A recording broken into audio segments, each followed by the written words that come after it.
When you're in the right relationship, you don't have to force it to feel holy. You don't have to negotiate your way into righteousness. You don't have to hide your Bible, silence your worship, or shrink your faith just to keep someone comfortable. When God is in the center of a relationship, it naturally pulls you toward Him.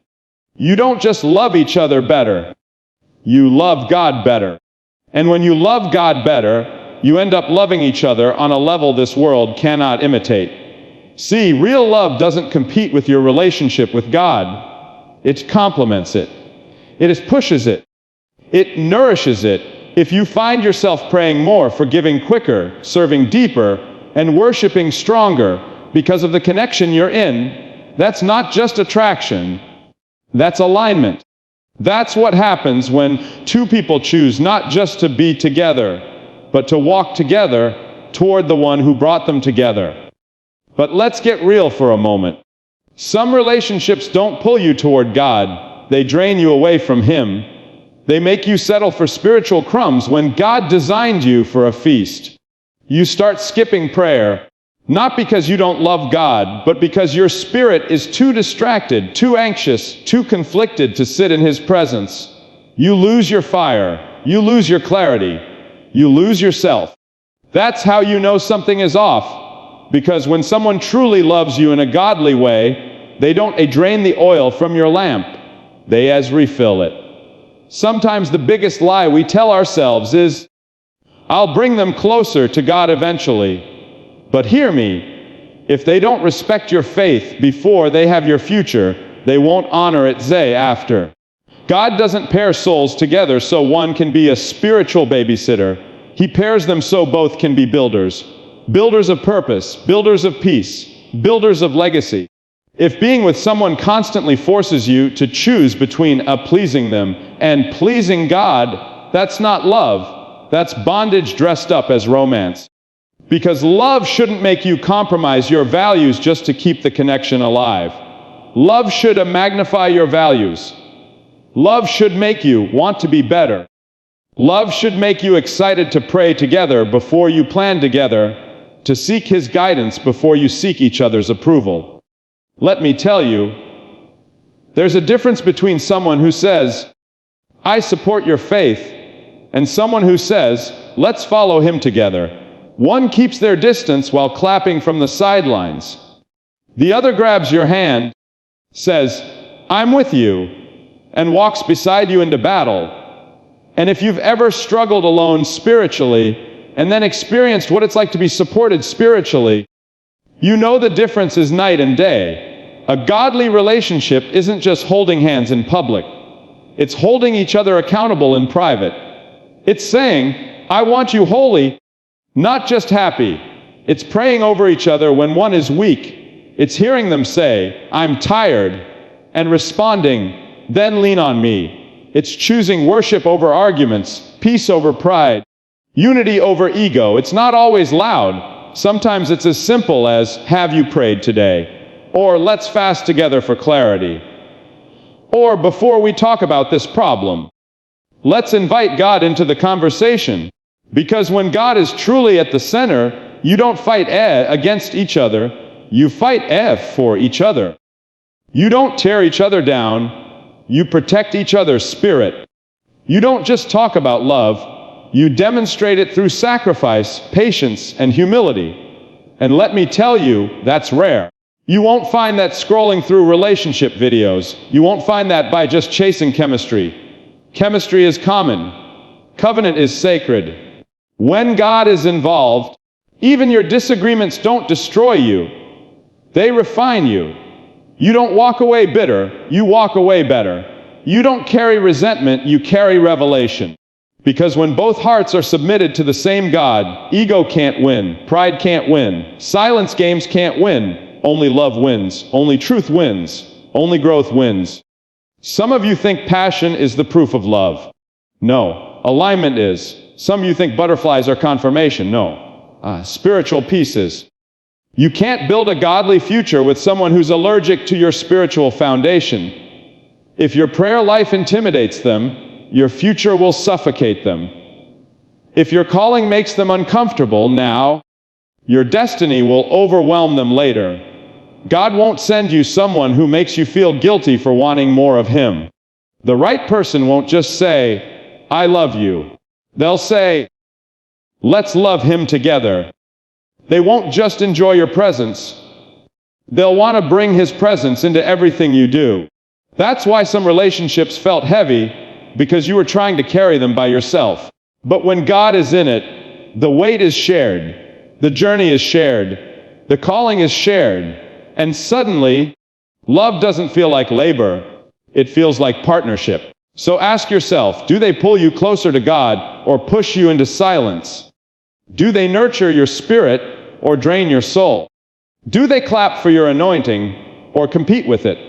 Love isn't proven by how high your emotions get. It's proven by how deep your roots grow. Because when it's truly from God, you won't have to lose Him to love them. You'll find more of Him in the process. You know, one of the clearest ways God speaks about a relationship isn't through dreams, signs, or feelings. It's through peace. Not temporary peace. Not the kind that only lasts when everything is perfect. I'm talking about deep, steady, consistent peace. Peace that settles in your spirit like a quiet assurance that says, "This is safe. This is covered. This is right." Because let me tell you something. God does not guide His children through confusion. He is not the author of chaos. So if what you're in constantly feels like emotional turbulence, that's not romance. That's warning. We've gotten so used to instability that some people start believing love is supposed to feel like a never-ending roller coaster. One day you're flying high, and the next you're hanging on for dear life. One moment there's affection, the next there's accusation, and you keep telling yourself, well, no relationship is perfect, and that's true, but no relationship designed by God should be constantly draining the life out of you either. Every connection will have misunderstandings, sure, but it shouldn't leave you anxious. It shouldn't make you afraid to speak up. You shouldn't be rehearsing conversations in your head just to avoid an explosion. That's not love. That's survival. God's kind of love brings clarity. It brings calm. It brings a sense of I don't have to walk on eggshells to be accepted here. If you constantly have to shrink to be tolerated, that is not where your peace lies. When God is in a relationship, peace becomes the atmosphere. Even when there's a disagreement, there's still respect. Even when emotions run high, there's still safety. You don't feel like one fight will end everything because godly love doesn't threaten to leave every time something goes wrong. It doesn't weaponize silence. It doesn't manipulate with fear. It stands firm, even when it hurts, because commitment is stronger than pride. Some of you have mistaken adrenaline for love. You think intensity is passion. You think constant arguing means, at least we care. No. That just means emotions are loud. Love isn't loud, it's steady, it's secure, it's patient, it gives room for vulnerability without judgment. Love doesn't make you paranoid about losing it. You don't have to beg for attention. You don't have to chase reassurance. Peace will tell you more truth than feelings ever will. And let me say this, peace is not the same as boredom. Some people finally meet someone calm, someone patient, someone emotionally mature, and they call it too quiet. You know why? Because chaos rewired your expectations. You're used to toxicity dressing up as excitement. But real love won't entertain your trauma. Real love will heal it. It won't trigger your insecurities just to keep you dependent. It will create an environment where your nervous system can finally breathe again. If you find yourself sleeping better, laughing more, overthinking less, that's peace doing its work. Godly peace is not the absence of problems, it's the presence of stability in the middle of them. You can have a tough week and still know you're not alone. You can disagree and still feel valued. You can be honest about your weaknesses without fear of being ridiculed. That's peace. You don't have to wonder where you stand. You don't have to question their loyalty. You don't have to earn their consistency. Peace removes guesswork. Peace removes tension. Peace says, I'm here, And I'm not going anywhere just because we hit a rough patch. You know what's exhausting? Relationships where love has to be proven daily, where one mistake leads to threats, where affection is used as a bargaining chip. That's not from God. When God places someone in your life, they won't use insecurity to control you. They won't make you chase stability. They are stability. And if you've never experienced that kind of love before, it might feel foreign at first. You'll find yourself waiting for something to go wrong because you're used to disappointment. But peace keeps showing up. Every morning, every evening. Not loud, not dramatic, quiet and faithful like a heartbeat. Sometimes the loudest proof of God's blessing isn't fireworks, it's rest. If you have to constantly fight for reassurance, constantly explain why respect matters, constantly justify why kindness should be mutual, that's not rest. That's labor. A relationship shouldn't feel like a battlefield. Yes, you'll fight together, but you shouldn't have to fight each other just to get the bare minimum. And hear me, peace doesn't mean passivity. It doesn't mean there are no challenges. It means both people are committed to protecting the atmosphere of love, even in conflict. When emotions rise, peace says, let's slow down and deal with this the right way. When words get sharp, peace says, let's soften before we speak again. Peace doesn't demand perfection. It just requires maturity. That's why peace is one of God's loudest signals. He will whisper through assurance, through calm, through that quiet inner knowing that says, this is safe. This is covered. You don't have to fight for survival here. You'll know when it's Him, not because your pulse is racing, but because your soul is resting. Because the right relationship won't keep you in pieces. It will keep you in peace. Love is not proven by how loudly someone says it. It's proven by how consistently they show it. Anybody can post cute captions, send heart emojis, or make promises when emotions are high. But when God is truly present in a relationship, His character begins to show up in the actions of the people involved. You don't just hear, I love you. You feel it in their patience. You see it in their kindness. You recognize it when they choose humility over ego, gentleness over aggression, sacrifice over selfishness. That's what Scripture calls the fruit of the Spirit. And that fruit is not seasonal. It's not temporary. It's not based on comfort. It shows up especially when it's hardest to give. Because real love isn't measured when things are easy. Anybody can be sweet when they're happy. Anybody can be kind when they're getting what they want. But what happens when expectations aren't met? What happens when stress hits? What happens when emotions flare? That's when you truly see who a person is aligned with, themselves or the Spirit of God. If every disagreement turns into disrespect, that's not love, that's pride wearing perfume. If every mistake leads to shaming rather than restoration, that's not love, that's ego masquerading as authority. Godly love does not humiliate. It does not manipulate. It does not leave scars in the name of passion. When someone is truly walking in the Spirit, even their correction carries compassion. Even their frustration has self-control. They don't tear you down just to feel powerful. They build you up even when they're hurt. Because love cares more about healing than winning. You should never have to question whether someone loves you by how they treat you. You shouldn't have to decode mixed signals or justify mistreatment just because they have a good heart deep down. If the fruit isn't showing up all on the surface, don't go digging underground trying to find potential. God didn't tell us to fall in love with potential. He told us to recognize people by their fruit.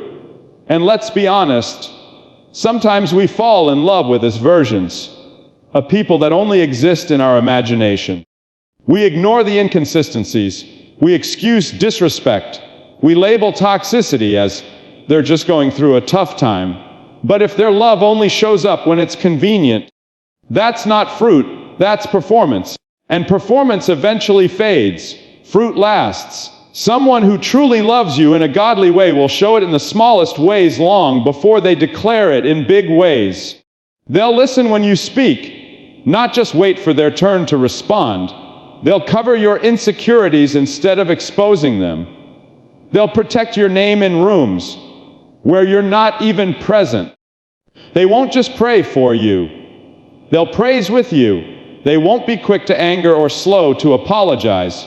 They'll take responsibility even when it's uncomfortable, because love values unity over being right. And don't get it twisted. Fruit doesn't mean perfection. Nobody gets it right every time. There will be mistakes. There will be misunderstandings. But the difference in a godly relationship is that both hearts are tender toward correction. When they've hurt you, it bothers them. When there's distance, they don't wait for days in silence. They pursue reconciliation. They don't say, "That's just how I am." No, they say, "I can do better." That humility, that teachability, that's fruit. That's why the right person isn't just someone who knows how to love. It's someone who grows in how they love. Their character matures with time. Their patience deepens. Their empathy expands. They don't use your weaknesses against you. They don't compare you to others. They don't compete with you. They serve you. They support you. They honor you. Because when the Spirit of God is active in someone's life, they don't love based on mood. They love based on nature, God's nature. That means even when they're upset, love still shows up in self-control. Even when they're tired, love still shows up in gentleness. Even when they're disappointed, love still shows up in faithfulness. You don't have to fear their anger. You don't have to question their loyalty. You don't have to earn their respect. It's given freely because that's what love does. And hear this, love is not only measured in how someone treats you. It's also proven in how they treat others. Watch how they speak to people they don't need. Watch how they handle people who can't benefit them. Watch how they respond when someone inconveniences them. If kindness is selective, it's not kindness, it's strategy. But when the fruit of the Spirit is real, it's visible everywhere. Not just in private, not just when they're trying to impress you. It's who they are. That's why you don't fall for words alone. You evaluate character. You don't look at how high the chemistry is. You look at how deep the consistency goes. Some people can make you feel good, but only those with godly fruit can make you grow good. Feelings may start a relationship, but fruit sustains it. Because true love doesn't just speak, it shows. You can tell when a relationship is from God not just by how it makes you feel, but by what it does to your purpose. The right person doesn't distract you from who you're called to be. They push you deeper into it. They don't silence your gifts, they stir them. They don't shrink your vision, they expand it. Being with them doesn't make you settle, it makes you stretch. It awakens something inside you. You find yourself dreaming again, believing again, fighting again. Not because you need them to complete you, but because God is using them to activate you. See, love is not just emotional, it's directional. If you get into a relationship and suddenly your drive disappears, your passion fades, your calling gets blurry, that's not love, that's distraction. Real love clarifies your assignment. It reminds you that you were created on purpose, with purpose for purpose. And if someone truly loves you, they won't let you abandon what God placed in you just so they can feel comfortable staying where they are. They will not be intimidated by your anointing. They will not compete with your calling. They will not hold you back out of fear. They'll look you in the eye and say, "Wife, I didn't come to slow you down. I came to build with you. And let me tell you, the right person will confront your excuses. They won't sit back and watch you play small. When you start doubting yourself, they'll remind you who you are. When you start procrastinating, they'll nudge you forward. When you want to quit, they'll pull you back to your assignment. Not with pressure, but with partnership. Not with control, but with encouragement. They'll speak to the future you, not just the current you. That's how you know it's from God, because it doesn't just feel good, it produces good. Sometimes people confuse comfort with safety. Just because a relationship feels easy doesn't mean it's godly. The enemy will give you comfort if it keeps you silent. The enemy will give you company if it keeps you stagnant. Not every peaceful connection is purpose-filled. That's why you have to ask yourself, does being with this person make me more obedient to God or more complacent with life? Because God will never send you someone who makes you forget why He put breath in your lungs. He will never give you companionship that causes you to compromise your calling. A relationship sent by God won't make you choose between love and assignment. It will teach you how to carry both. It won't say, tone it down. It will say, turn it up. I'll support you. It won't say, why do you have to be so intense about your goals? It will say, show me how I can help. It won't drain your energy. It will multiply it. And you'll know it's right when their presence doesn't just make your days better. It makes your destiny clearer. And understand this, purpose doesn't always mean platform. It's not just about careers, dreams, or ambitions. It's about becoming who God designed you to be. The right person will pull out the best qualities in you. They'll make you more disciplined, more generous, more patient, more compassionate. They won't feed your bad habits, they'll challenge them. They won't enable your weaknesses, they'll strengthen them. They won't clap for your potential while watching you waste it. They'll partner with you to unlock it. When God is truly in a relationship, both individuals become more effective, not just more affectionate. You start showing up differently. You stop settling. You start moving with clarity. You start waking up with expectation. Why? Because purpose gives energy, and a relationship rooted in purpose gives momentum. If being with someone makes you feel spiritually dull, mentally stuck, emotionally drained, that's not connection. That's confinement. But when God writes the story, your spirit comes alive. Your creativity wakes up. Your vision sharpens. You don't feel like you're losing yourself to love. You feel like you're finding the version of you that God always intended.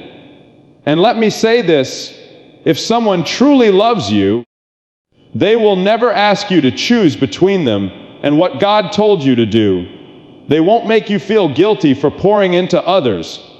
They won't be threatened when God elevates you. They won't sabotage your progress because they feel insecure. They'll clap the loudest when you win, and when you fail, they'll kneel beside you and pray you back to strength. You'll know it's from God not because it's convenient, but because it's constructive.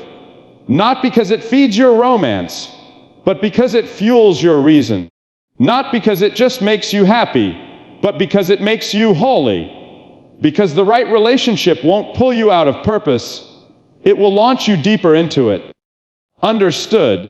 Since you originally asked for E4 key points, but now you want key point fees, I'll organically extend the framework with a fifth sign that aligns with the spiritual and relational flow we've already established, based on the previous tone and direction. As key point favivars will be, WEX, the right relationship teaches you how to love like Christ, not just receive love, but give it. See, now I'll expand it into a seamless 1,000-word sermon style segment in alignment with the others. Love is not just about how someone treats you. It's also about what they awaken inside of you. The right relationship won't just make you feel loved. It will teach you how to love better.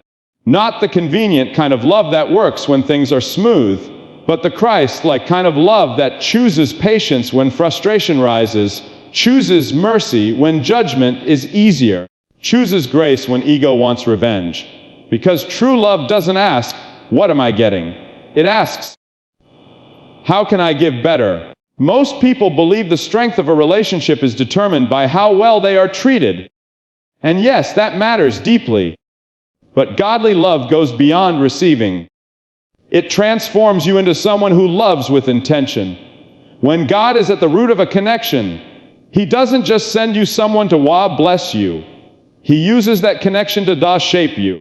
You find yourself becoming more gentle even when you used to be harsh. You find yourself listening more instead of arguing to win. You find yourself choosing to forgive even when the flesh wants to file a complaint. And it's not because you're weak. It's because love gave you strength in a different direction. See, anybody can love when they're happy.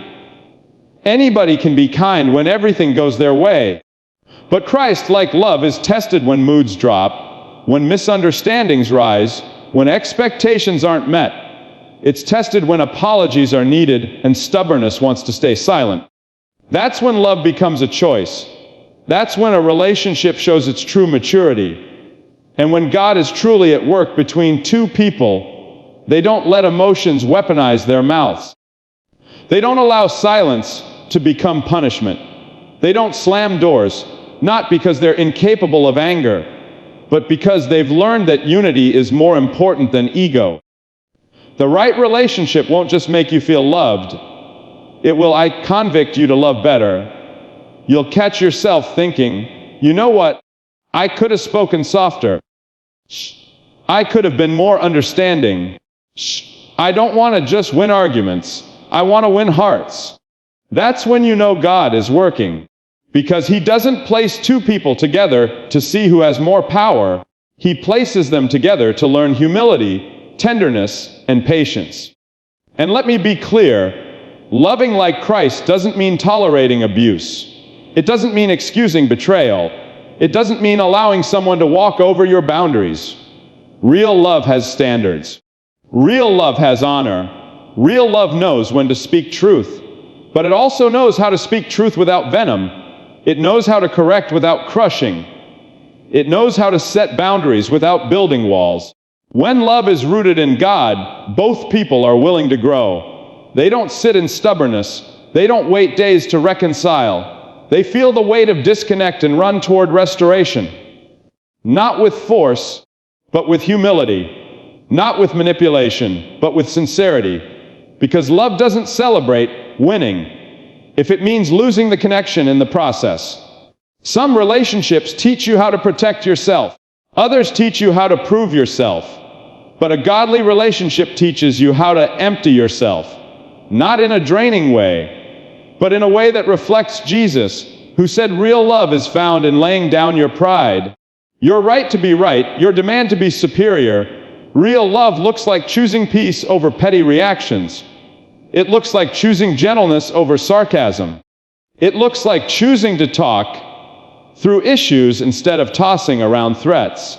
And if you're truly in a God-ordained relationship, you'll notice something beautiful. Your love will start maturing. It won't remain shallow. It won't be limited to grand gestures. It'll show up in little sacrifices.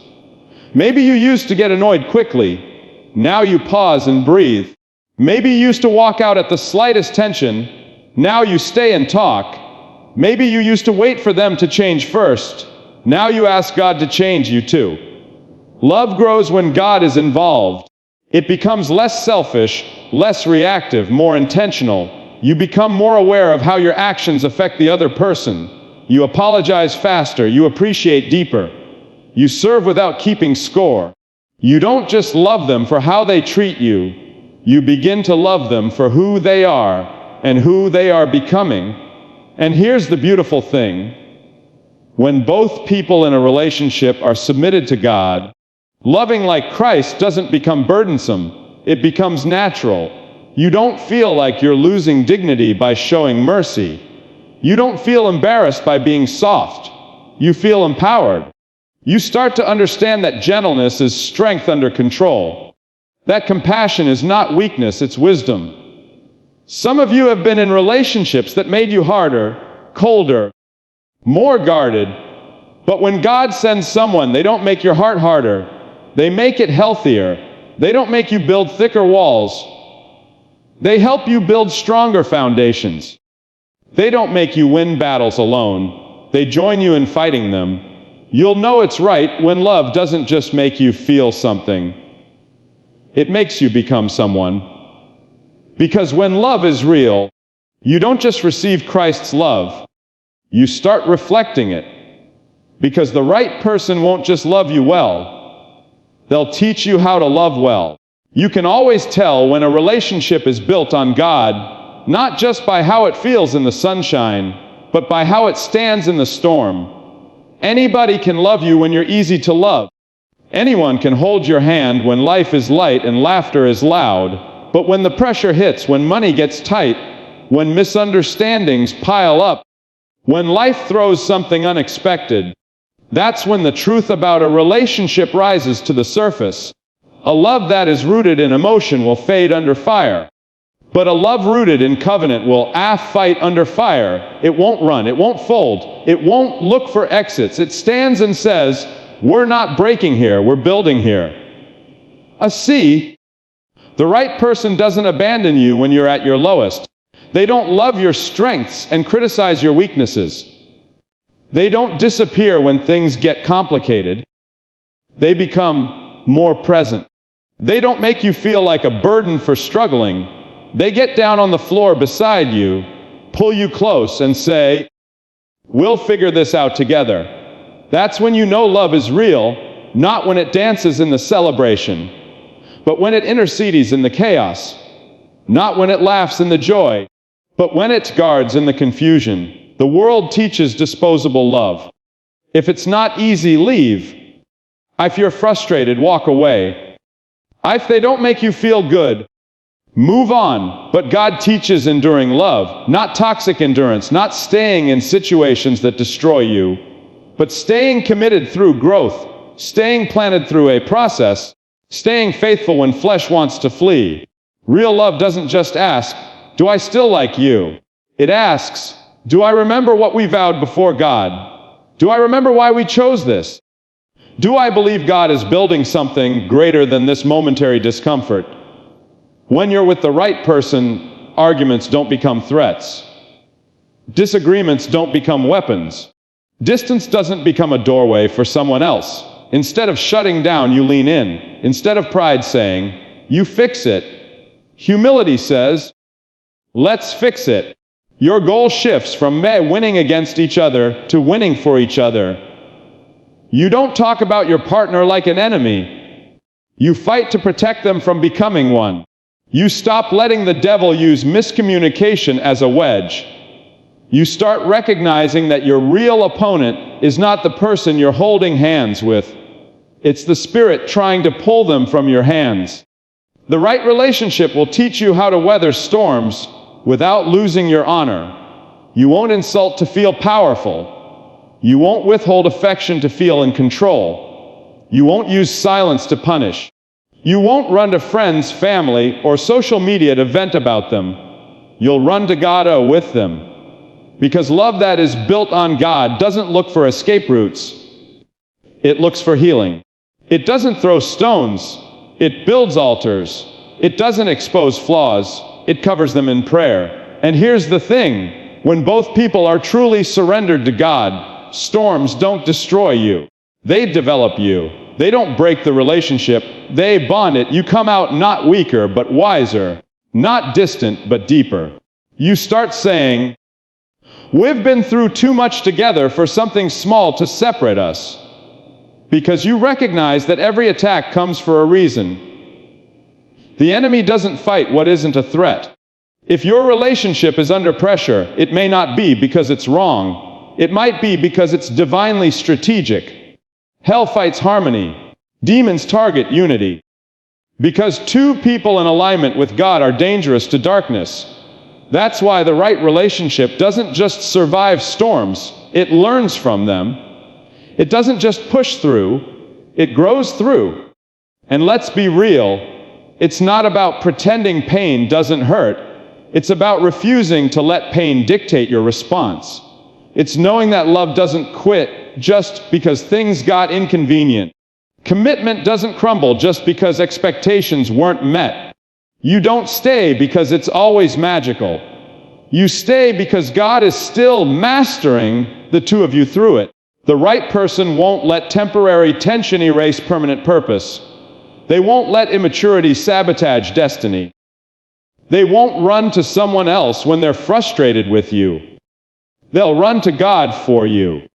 They won't speak curses over you in anger. Even when they're wounded, they'll protect your name. Even when they're upset, they'll honor your heart. Because when the relationship is God ordained, both people carry a deep revelation. We are not enemies. We are partners. We are not perfect, but we are planted. And if God started this, He will sustain it. And that's why conflict doesn't scare them. They don't see it as the end. They see it as an assignment. They don't say, I'm done. They say, we're not done growing yet. They don't look for greener grass. They water what God already gave them. Because love isn't proved in the ease, it's revealed in the endurance. Because when God writes the story, storms don't end the relationship, they strengthen it.